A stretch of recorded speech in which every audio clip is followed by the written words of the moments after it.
ना तो अमेरिका जीतेगा ना ईरान हारेगा। मिसाइल और उनसे बम बरसा करके ये बता दिया है कि आप हथियारों के बल पर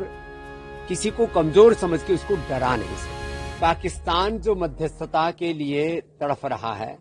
पाकिस्तान के ऊपर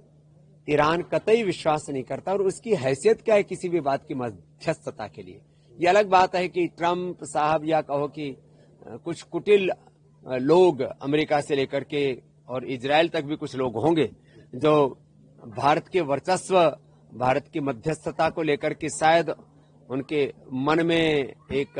बेईमानी होगी कि भाई भारत यदि मध्यस्थता करेगा और युद्ध रुक जाएगा तो क्रेडिट भारत को मिल जाएगा। अरे क्रेडिट किसी को भी मिले, दुनिया में लगी हुई आग बुझनी चाहिए। सर्वदलीय बैठक हुई गुरुजी युद्ध को लेकर, उसमें सभी संगठन शामिल हुए मगर टीएमसी और यूपीए शामिल नहीं हुआ। राष्ट्रीय मुद्दों पर सबको एक होना चाहिए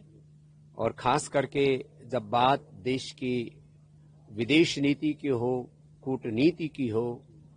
वैश्विक संदर्भ हमारे सामने बड़े रूप में खड़े हों तो ऐसे में पूरे देश को एकजुटता दिखानी चाहिए।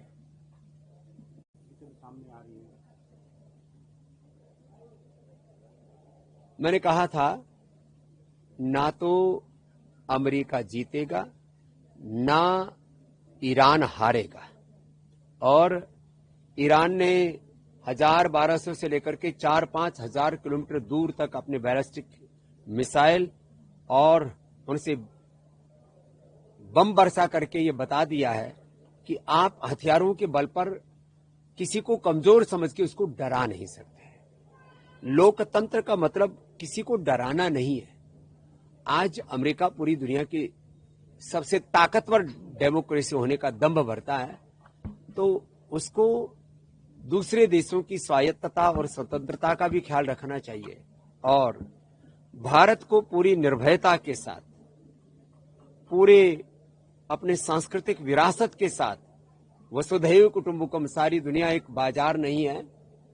सारी दुनिया एक परिवार है, इस संकल्प के साथ सारी दुनिया को जोड़ने का संदेश निरंतर देते रहना चाहिए, जो इस समय भी प्रत्यक्ष परोक्ष रूप से, राजनीतिक रूप से, रणनीतिक रूप से जैसा उचित है वैसा देश के प्रधानमंत्री कर रहे हैं। और अभी भी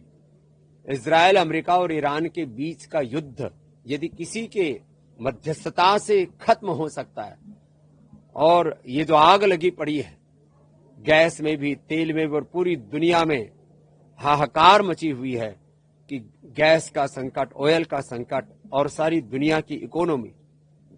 ढह रही है, आर्थिक संकट पैदा हो गया है। इन सारे आर्थिक राजनीतिक संकटों का समाधान संवाद से निकलेगा और उसमें भारत एक बड़ी भूमिका निभा सकता है और मैं आश्वस्त हूं निभाएगा और इस युद्ध की त्रासदी से भारत ही दुनिया को बचाएगा।